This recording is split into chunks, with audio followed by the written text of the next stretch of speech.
today we kind of have two podcasts in one, as we got two totally different people talking about completely different subjects affecting many Amazon sellers. One is talking about Amazon suspensions and how to avoid them, and the other is talking about best hiring practices for Amazon virtual assistants. How cool is that? Pretty cool, I think.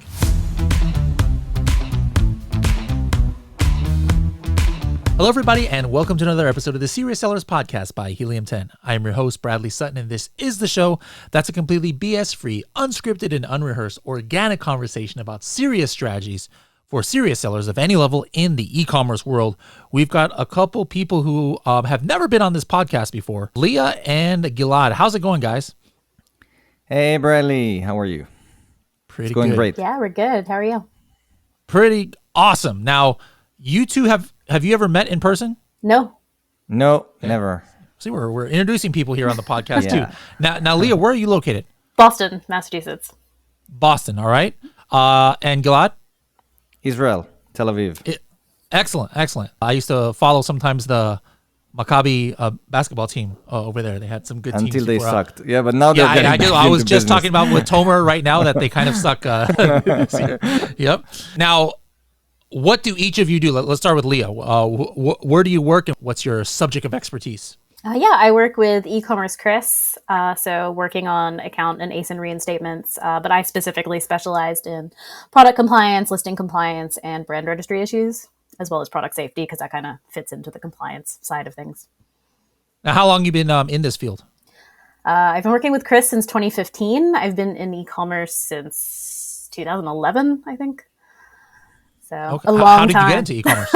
Accidentally, as I think many of us did. I just took a summer job doing customer service, and it happened to be for an e-commerce company, and I eventually ended up being their operations manager. Are you from Boston? Originally, I grew up in Australia. Okay, because your accent's very weird in that it doesn't sound like Boston, but then there's some like little things in there. I'm like, wait a minute. Okay, now Boston mixed with Australian. Okay, now that explains that. Interesting. All right, now Gilad, you what's your specialty and how did you get into e-commerce? Same kind of questions.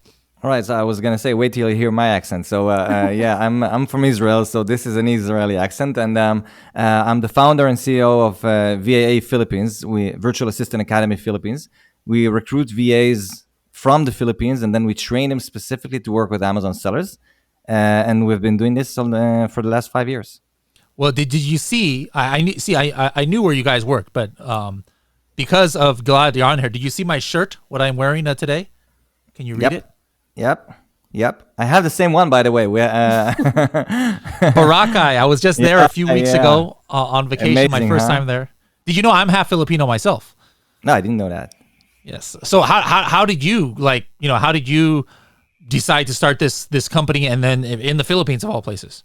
Well, I'm an Amazon seller. It all started there. I mean, I needed VAs from my own company, and it grew very fast. I started selling on Amazon in 2015, and people told me, go find people from the Philippines. They're really good, and this is what I did. But it went very wrong. So I learned from my mistakes, and this is how it started. Now, you still selling on Amazon? We do have an account. We sell, but it's mainly really to see how things go and try little experiments, and in order to train our VAs better. Okay, excellent. Now, Leah, I've had Chris on the podcast a couple of times. He writes blogs because the things that you guys work on, it's not nobody.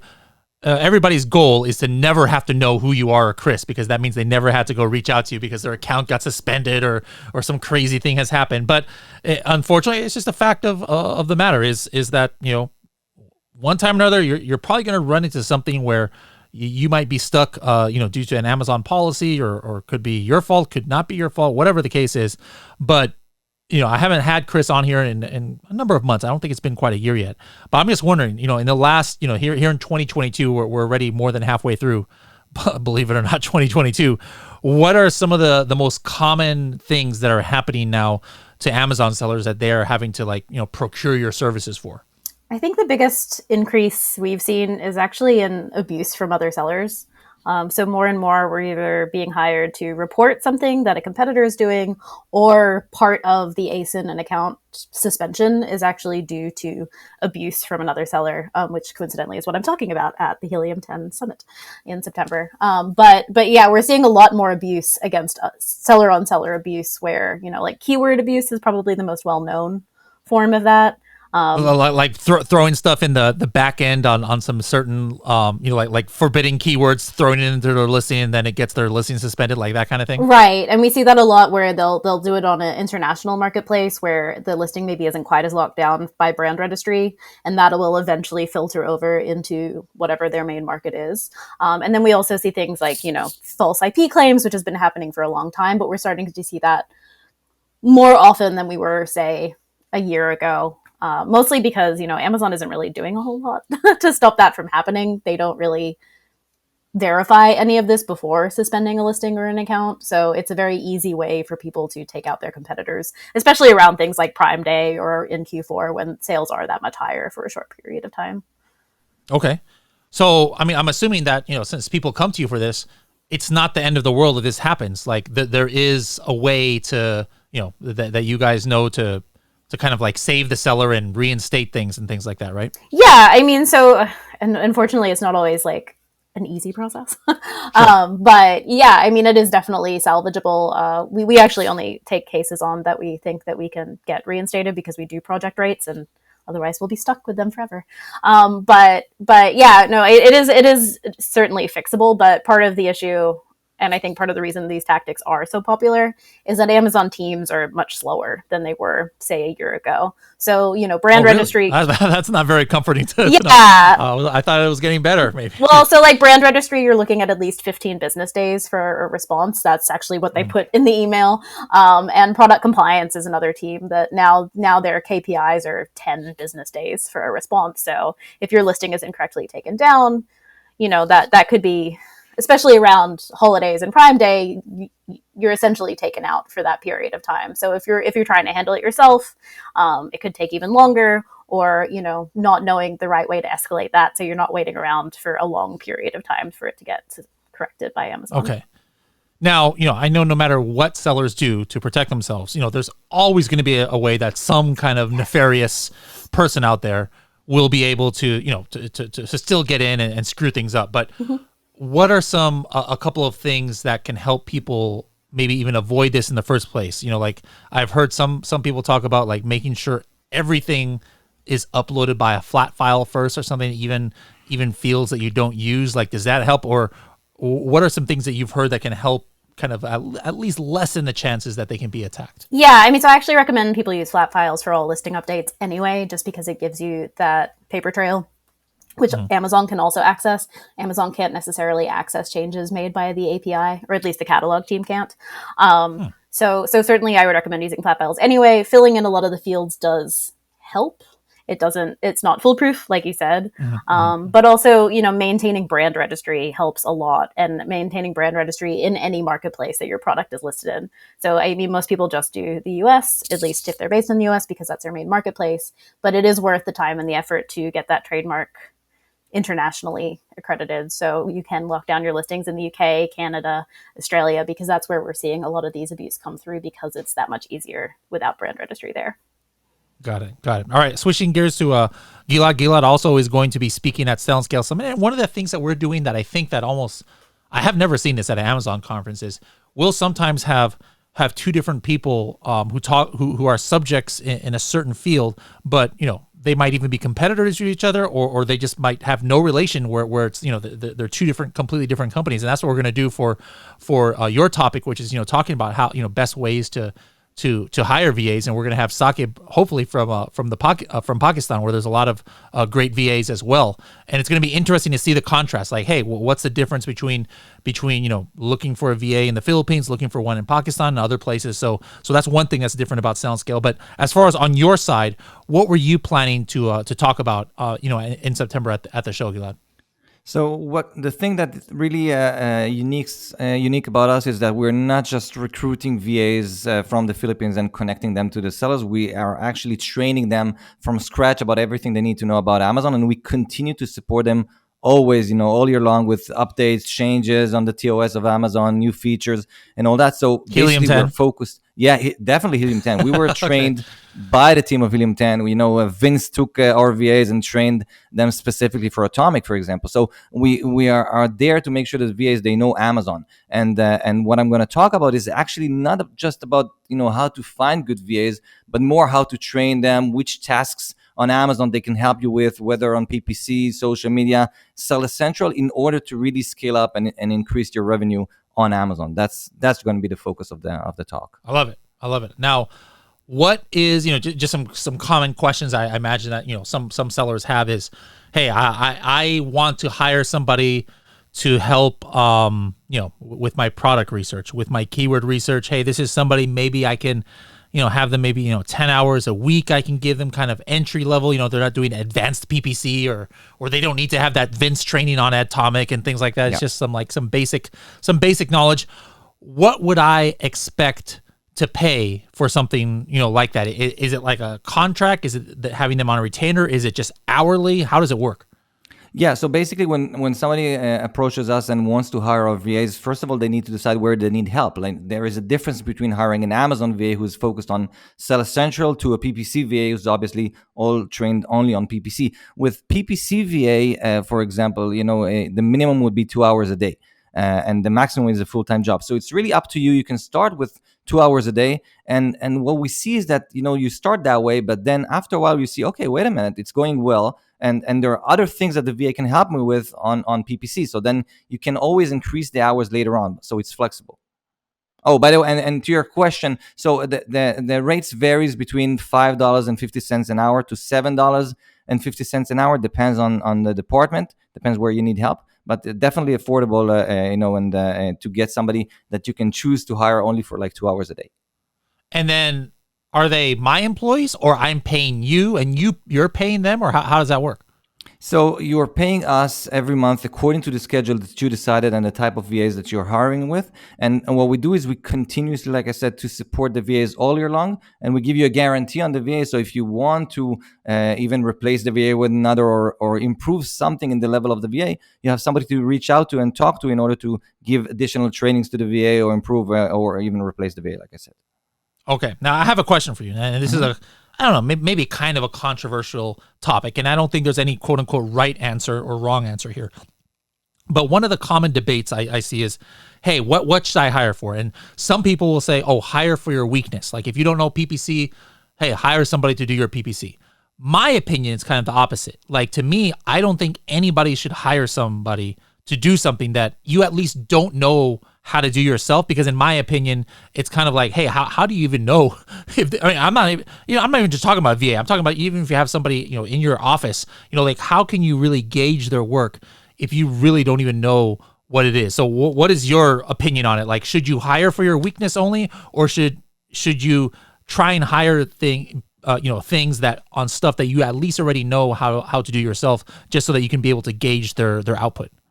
So, I mean, I'm definitely on your side here, and but I'll explain why. I mean, when I talk to our customers or the sellers, or if anybody else from our team is talking to a seller, first of all, we have to see that there is, it works out. I mean, we have to make sure that the seller knows what they're doing. They have already done this before themselves, and the reason that they want to hire a VA is because they don't want to forever keep doing the same things that repeats themselves every day and waste their time. They want to focus their time on growth, and that's where it's actually going to be good to hire a VA, because you know how to manage that person. You know if that person is making a mistake or not. You know how to give instructions and to work together as a team with your VA, and you're not really completely putting your faith on a person and your money on somebody who's not an entrepreneur. Is he or she are not really risking their money. So that's one thing that we want to make sure of, and it's especially true to those that are looking to hire a VA to find new products to launch. I mean, if you've never done this before, I mean, because you could know PPC, but the PPC VA will be better than you. That's okay, because you know what, you speak the same language, you know what the VA is talking about. But if you've never found a product yourself ever and never launched a product on Amazon, don't say, okay, I don't know anything about it, maybe I should hire a VA. It's not going to work out, in my opinion. However, I personally always hire and use VAs to do tasks that I've never done before myself, but it's coming from already an experience that I know, how to do it, how to manage it, how to get them to report to me exactly what they're doing, and to give them instructions to make sure, they really record for me, like the summary of what they do, and what they reveal and so on. So I feel more confident into giving them to learn things that they never done before. Okay, cool. Going back to Leah before she falls asleep over here. Do you guys strictly do Amazon, or have you started doing like Walmart, account suspensions and things like that at all? No, we are strictly Amazon. We are one of the few agencies that is not trying to be all marketplaces, all things. Now, speaking of Amazon, is it strictly Amazon USA, or are you handling things from Amazon Australia, Amazon, Germany, Amazon Singapore, like that? Yeah, we work in all marketplaces on Amazon. Actually, when Chris worked for Amazon, he did both US and France because he's fluent in French. So yeah, we do all the marketplaces. So then, I'm just curious, like you mentioned what's a common thing happening here for Amazon USA. Are there other countries that have like certain things that are unique to them, like are only happening over there, or that main common problem that you talk about is kind of a universal issue?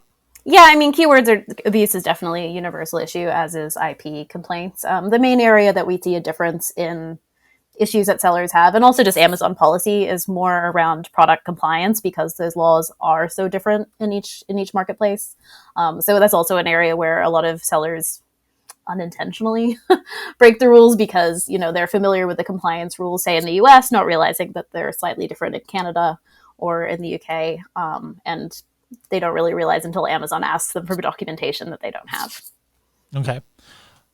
Something just came to mind when we were talking about international marketplace. My mind works in a million different ways. That's my ADD here. But are you familiar with our Project X that we did on YouTube a while back?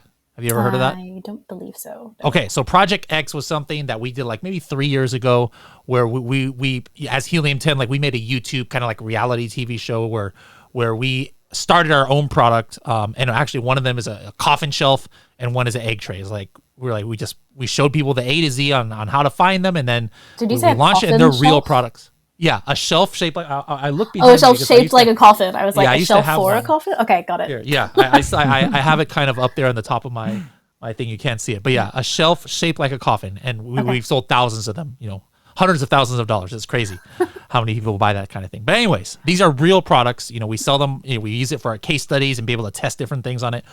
But what happened a couple years ago, and was I tried to, expand to the Europe market. Mm-hmm. And then I got this message, like we got suspended like right away, but thank goodness only on the Europe side. It says, I think it was something like we think that this account is related to another account that got suspended or something like that. So we're not going to let you, sell in Europe. And I was just like, okay, whatever, we finished the reality show. I was just going to try and do some experiments, but now, like people have taken over our ASINs over there and everything. So I'm like, you know what? I think it's time that we expand there. So is that something I can reach out to you guys and you guys can help me figure out why they're not allowing us to expand to Europe? Yeah, blocked for related is a pretty common suspension. It's one I think that people are more likely to post about publicly because there's no implication that they necessarily did anything wrong themselves. So it's one that you see talked about a lot on social media because of that.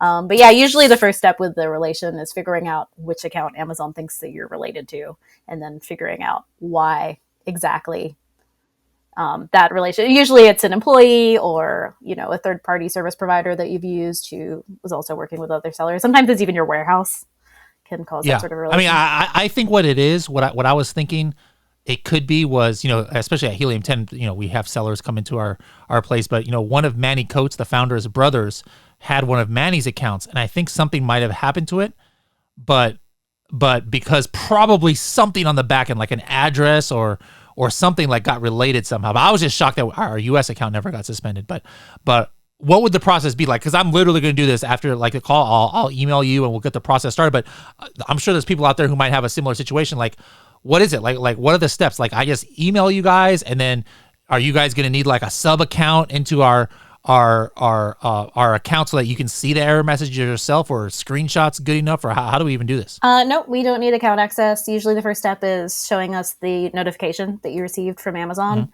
and sort of a summary of what you've done so far to try to fix it. Unfortunately, sometimes if too many things have been done, it's a bit too much of a mess for us to be able to take over, particularly if you've escalated it to multiple managers before sending it our way. But yeah, so that would be the first step, just knowing what you've done so far, seeing what seeing what the notification is, and then we'd have to work with you to figure out where that relation came from, which it sounds like you already have a pretty good idea of where that came from. And then it would just be showing Amazon that even though you are sort of related, you're not actually the same business. All right, cool. Well, what we're going to do is we're going to work on that together. And I know you've written blogs for us, I think, but either you or I will write a blog on this whole process, and we'll show people hopefully there'll be a good result at the end. But even if it's not a good result, at least we can show people hey, this is why we got denied. We waited too long or we did it the wrong way originally or something like that. But we're going to do something in real life. Cool. What else? Do you guys only work on suspensions and things like that? Or do you help at all with ungating or people not being able to get their brand registry approved? And are there any other things that you guys work on?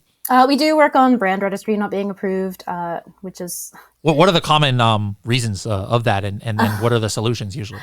Brand registry is a fun one because no matter what, if they deny your brand registry, they send you a message that says it's due to abusive behavior.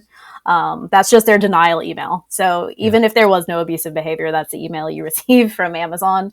Usually it's something small, like say you signed up for global selling at one point, didn't actually sell globally, and then your Mexico account was suspended or something like that. That's usually the reason for that kind of messaging. Otherwise, it's just incorrect messaging, and you submit their appeal and they approve it.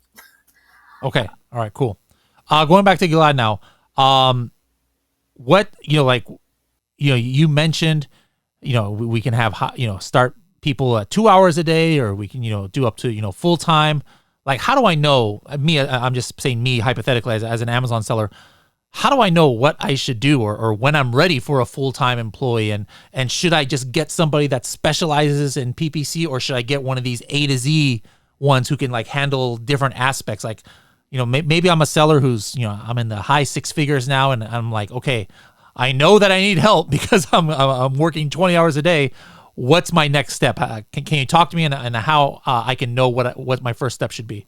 So first of all, I don't really believe in this Superman VA that can do everything. I mean, when we recruit people, we see a completely different character between, for example, a social media VA who's going to be really creative and really good in expressing themselves in English, in writing, and would love social media, and compared to a PPC VA who's really almost the opposite, really into numbers, Excel, analyzing data. And if you want them to write a blog or a post on Facebook, you'd not read it. So that's it's a different person, and this is why we separate it. So I think first of all you have to decide where you need help. Maybe you should not start with everything, and you should focus on one type of VA that you want to start with. And once you got that covered, you can already move into the other VA. And like I said, you don't necessarily need to hire somebody full-time job straight away. Now, usually I ask myself always the questions what to delegate. I mean, what should I decide if I should give this to a VA or not? And usually the best thing that works for me is to ask myself is this thing that I'm doing now, is this something that only me, as the founder of the business, as the seller, the one who knows everything about where I want to take this business to, can do only me by myself? Or is it something that somebody else with the right training, with the right attitude, with the right capabilities, but somebody else can do it for me? And if the answer is yes, then I delegate it. And you start to make a list of all the things that you're doing now and that you could delegate under this test. And so you're left only with the things that only you as the entrepreneur of the business should focus on in order to grow. And everything else should be already switched to a VA. And you can start one by one. I mean, little by little, giving more and more tasks to the VA and getting more and more experience into how to delegate correctly. Okay. Now, Gilad, this next question is kind of a little bit has to do with what Leah does, but what one common kind of fear that maybe some Amazon sellers have is, well, hey, this person is not full time. Maybe they're working for 10 other Amazon sellers. What if they're logging in and Amazon can see that, and then one of these other accounts is related to mine or something like that? Is the answer to this fear just, hey, make sure they're all logged in under sub accounts, and that there should never ever be any issues with this? Or what have you ever seen any problems like this come up? Well, we haven't seen any problem like this for I mean, from the very beginning of VAA, which was at 2017. As long as we've seen problems if the user permission was not done correctly. I mean, if you give to your VA your username and password, for example, instead of giving them your, create for them user permission and send all the documents that you want that Amazon is requesting from you to do it, especially in the UK, by the way. So then we see problems, but we haven't seen problems with related accounts yet. But it doesn't mean that it cannot happen. So you should be prepared for this. But for now, it looks to me like Amazon knows what they're doing. Leah maybe see things differently because she's working on it all the time. But for now, we haven't seen any issues like this. I think if you're doing things legit, and you're hiring VAs, and so that's usually what happens. That VAs are working with several sellers, and that makes sense. And Amazon sees that as well. So yeah, something could happen. And when I was selling on Amazon, things can happen, and you can get restricted, and then you work on it and you continue to sell. So that's pretty much what it is. But I think you should be prepared for when you want to grow your business. When you start to delegate, there are certain risks that you're taking. But the benefit from delegating and giving responsibility to other people is that this is the way to grow your business and scale up. One last question for you, Gilad, is, let's say I start getting, or I have ambitious goals for a foreign marketplace, be it Amazon Japan, Amazon Germany, Amazon France. Do the VAs that you all train, do any of them have like these kind of, I would say, not common bilingual? Almost every Filipino speaks English, for example, but, do you have people on staff who can make a listing in Japanese or in Deutsch or something like that? Or do you suggest going to like companies like the, YLT translations? Rihanna has been on the podcast a few times for those kind of other language needs. Well, especially for creating the listings, then YLT are great for that, and especially if you don't have like thousands of products and you want to invest all your efforts into a limited amount of products, and you want the listings to be top notch. So definitely go there. We do have VAs that are working with sellers from non-English countries, especially Germany, and they don't speak German. The VAs in the Philippines, they speak English very well. They speak Tagalog. Sometimes they speak Chinese, so the sellers are using them to find the suppliers, but mostly not German or Italian or French. And a lot of time what we see is that it's still okay for the VA to do customer service, for example, in German. They use Google Translate, and probably there will be some mistakes over there, but they always start their letter with something like, "Hi, my name is John. I'm from the Philippines, for example, or I'm not German born, and probably I'm going to make some small mistakes in my German, but I still wanted to give you the best service in your own language. Please, hope that's okay." And then you just get a better attitude after that, so it's okay. Last question for Leah.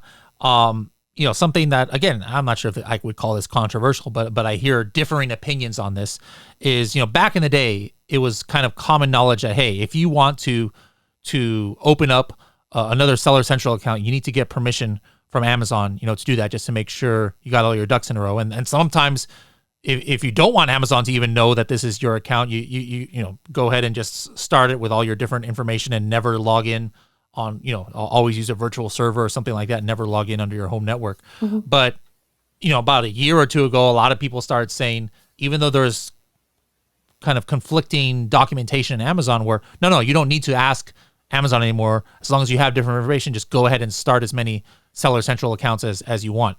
What's the real truth for 2022? So they did change the policy, so you don't need to ask for permission anymore. But what you do need to have is a legitimate business need, as Amazon puts it, for that additional account, which means that you can't sell the same products on your multiple accounts. And like I said, there needs to be some sort of need. So, for example, if you're selling children's products, and then maybe you're also selling some adult products, it would make sense for you to have two separate accounts for those two businesses. I mean, another legitimate business reason would also be a separate business entity. But again, you don't want there to be too much overlap in what you're selling on the same accounts, because ultimately Amazon gets to decide what's a legitimate business reason. So even products within the same category, they could consider not a legitimate reason for a separate account. So you haven't seen anybody lately who didn't ask get like suspended or some For not something asking? happened to them? Yeah, for not asking. Well, they don't actually have a queue to request permission for it anymore. It used to get bumped to the performance team, but support can't do that anymore. So there really is no avenue to request that permission. You just need to make sure you have all of that documentation or reasons showing why you needed that additional account. Having it as, collateral in case one of your accounts is suspended isn't considered a legitimate business reason by Amazon. All right, well, we're going to get into your guys' 30-second tips here in a second, but as you guys probably heard out there, both Gilad and Leah are speaking. They're not speaking at the same time. Like I said, we're having different people on at the same time, but we're not going to have account suspension and VA on at the same time. That would be a little bit interesting. We can do that on a podcast, but not on stage at a show. But they're both speaking at different times at the Sell and Scale Summit. So if you guys haven't gotten your ticket yet, make sure to go sign up h10.me/S3, h10.me/S3. Anybody who actually signs up for that using my discount code, you can get $100 off by using S3BS100. What I want you to do, if you sign up like in the next week after hearing this, I'm going to send you an $80 Helium 10 podcast microphone. All right, if you sign up for Sell and Scale. So you would just need to send customer service kind of proof that you ordered it right after this episode airs and show that you use the coupon, and then we'll hook you up. I'll have my assistant send you directly one of these Helium 10 podcast microphones. All right, let's go to Gilad first. What's your, we have something we call the TST. I actually learned this because of my Filipino side. Whenever my mom would call me or my grandfather, they were like, tss, tss, halika, like they would say that. So this is but it stands for TST, 30-second tip. You don't have to keep it to 30 seconds, but like some kind of quick hitting strategy about maybe hiring VAs or something that you're familiar with that you don't think a lot of sellers know about, but they should be doing. 30 seconds. All right. So I think the best that you should do is do not think that you should do everything in your business by yourself. I know it's confusing because people are in front of the computer. They can do everything by themselves. They were given a course that teaches them everything. And then you fall into this trap. And what we see from sellers that, grow their business, that they manage to go beyond that and really learn to delegate in order not to be falling into this trap and doing everything themselves, even they could. That's the difference between a real business, like outside of Amazon, and falling into doing everything yourself. And that's your way to freedom, actually. Okay, excellent. Leah, same thing to you. What's your 30-second tip for us? I like to quote Office Space, which your listeners may or may not have seen. Whenever you're planning on doing something on Amazon, think, is it good for the company? The company being Amazon. We see a lot of people get in trouble because they do a gray hat tactic, thinking that it's okay. Just think, if all sellers did this on Amazon, would it be good for Amazon and their customers? And if the answer is no, don't do it. Yeah, Leah, I'm gonna need to see those TPS reports. Yes, somebody got my reference. There we go. All right, so we just aged ourselves here a little bit with that. But guys, that's a timeless movie. If you haven't seen that, y'all need to take a look at that right now. All right, not very applicable to Amazon world, but somehow Leah was able to apply it to the Amazon world, so I love it. All right, Leah, still with you. Like, how can we reach out to you if people have some questions or find you on the interwebs out there? So you can reach me at ecommercechris.com, Leah at ecommercechris. We're on all the social medias: TikTok, LinkedIn, Twitter, Facebook. You name it. You got to get a subdomain like ecommerceleah.com or something like that. I have been threatening to do that for April's Fools for about 5 years now. The domain's available. Excellent. All right. Leah for now, it's Leah at ecommercechris.com. All right. Gilad, how can people find you guys out there? So www.vaphilippines.com. That's our website, or send an email directly to me, gilad@vaphilippines.com. That's the best way to reach directly to me. Awesome. Well, I look forward to seeing you guys at Sell and Scale Summit. And as you know, make sure to come on the 19th early. So the 20th in the morning, I'm doing my Zumba fitness dance class. And I expect both of you to be there dancing the the buffet that you guys ate the night before away. All right, can I count on both of you guys to be in my Zuma class? Absolutely. Yeah. Awesome. I'm gonna end it immediately after the 17-hour flight that I'm going to go to Israel directly to your Zoom. And Gilad, you can't outsource this to your VAs to come in your place. No, you've got to come yourself. All I right? will. Da-dunch. All right, guys. Thank you so much. We'll be seeing you soon.